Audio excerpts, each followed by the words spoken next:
근데 이 질문하는 거는 되게 좋습니다. 뭐, 일부러 없는 걸 만들어내려고 할 필요는 없고요.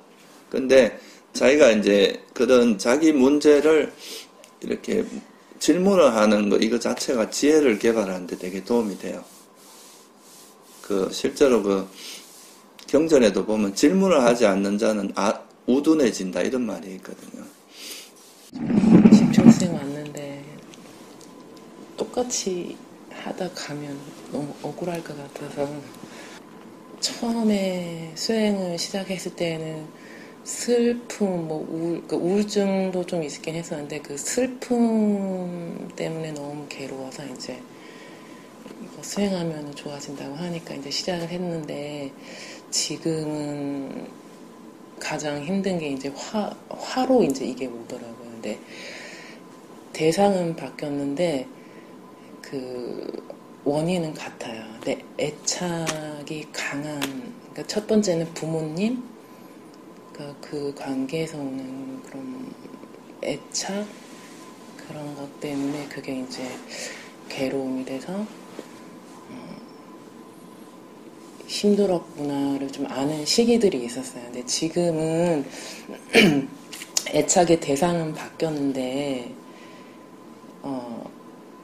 똑같은 그 감정 구조를 가지고 있었고 그 패턴을 가지고 있었고 근데 그게 이제는 화로 오더라고요. 근데 화를 한 3년 정도 거의 뭐 화병 앓듯이 이렇게 주기적으로 이렇게 나타나다 보니까 너무 힘든 게 이제 우울한 거는 약간 이렇게 좀 다운되어 있는데 화는 이렇게 사람이 확 이렇게 기분이 너무 바뀌니까 수행을 어떻게 해야 될지 잘 모르겠더라고요. 근데 우선은 와서 이제 해보는데 가장 큰 장애가 저한테는 화인데요.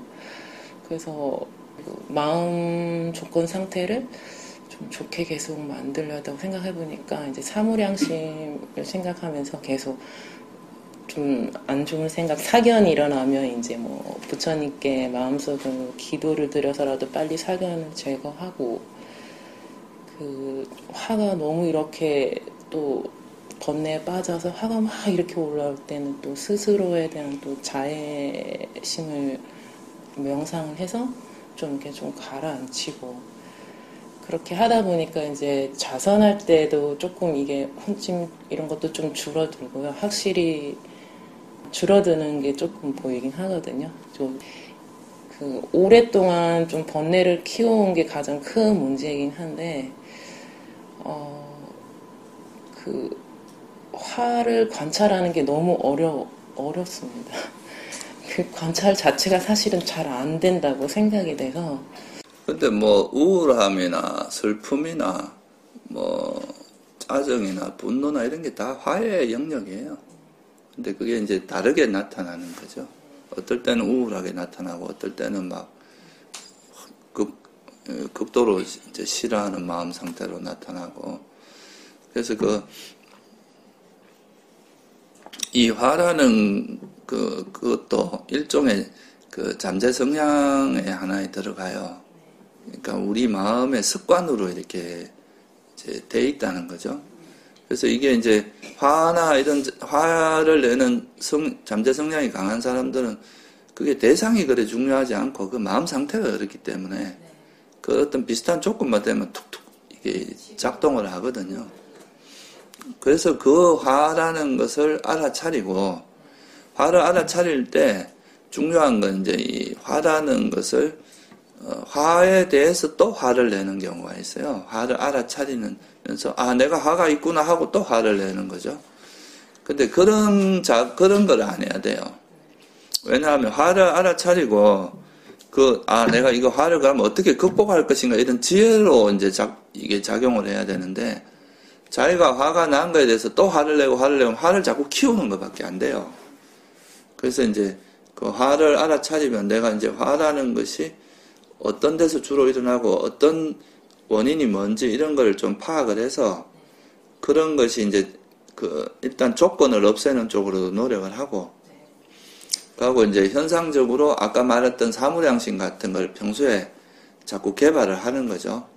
다른 사람에 대해서 이제 좀 좋은 마음으로 대하려고 하고, 다른 사람의 이제 고통을 바라기보다는 고통을 덜어주려고 하고, 그런 마음들을 평소에 자꾸 개발을 하면 예방하는 게 돼요, 그게. 그래서 그런 노력을 꾸준히 하시면, 이제, 그게 뭐, 하루 이틀 만에 확 좋아지진 않아도, 점차 지금처럼 점차 좋아지면서, 이제 세월이 좀 더 지나면 이제 그런 마음의 습성도 이제 좀 바뀌게 되고, 그러면서 좋아져요. 애착이 좀 강한 대상들.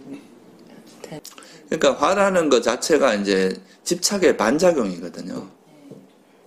집착하는 게 있으면 화가 나게 돼 있어요. 원하는 게 있기 때문에. 그래서 우리가 보통 보면 무관심한 사람한테는 화를 오히려 덜 내요. 근데 이제 제일 화를 끊기 힘든 사람들이 가까이 있는 사람들이에요. 가까이 있는 가족이나 가까이 있는 직장 동료나 이런 사람들한테 화를 끊기가 힘들어요. 왜냐하면 그런 사람들한테는 뭔가 내 기준에서 바라는 것도 있고 막 자주 접하잖아요. 자주 접하기 때문에 그 아무리 좋은 관계라도 또 이렇게 쌓이는 게 있거든요. 마음에 안 드는 게. 그걸 그때그때 털어버리는 게 아니라 이런 게 보통 이렇게 쌓이거든.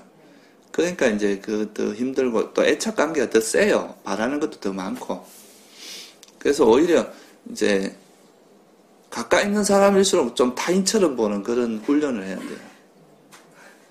아니 그게 이제 그런 노력을 하다 보면 그러니까 좀 그런 애착의 관계가 좀 허물어져야. 그래서 보통 보면은 그 가족들한테서 조금만 뭐 이래 좀 잘못 마음에 안 들어도 되게 섭섭하고 막 괴롭고 막 그렇잖아요. 그게 애착이 강해서 그래요. 그게. 그래서 그 부처님께서 그랬거든요. 이 화라고 하는 것은 애착의 욕망의 다른 이름이라고. 보통 보면요, 어릴 때, 그러니까 부모님하고의 관계 있잖아요. 그게 이제 사람들한테는 거의 평생 가요. 그래서 그 자식들한테 되게 잘해야 됩니다. 자식들이 부모가 자식한테 되게 이렇게 사랑을 해주고 이렇게 네가 지원해주고 이렇게 하는 자식들은 어디 가도 막 당당하고 자신감이 있는데 이 못난 놈아 막 이러고 이제 자꾸 이렇게 구박하고 이렇게 한 자식들은 어디 가도 이제 약간 자꾸 주눅이 들고 그러니까 그런 것이 나중에 이제 그 사람의 정서에 되게 안 좋은 영향을 많이 미치더라고요.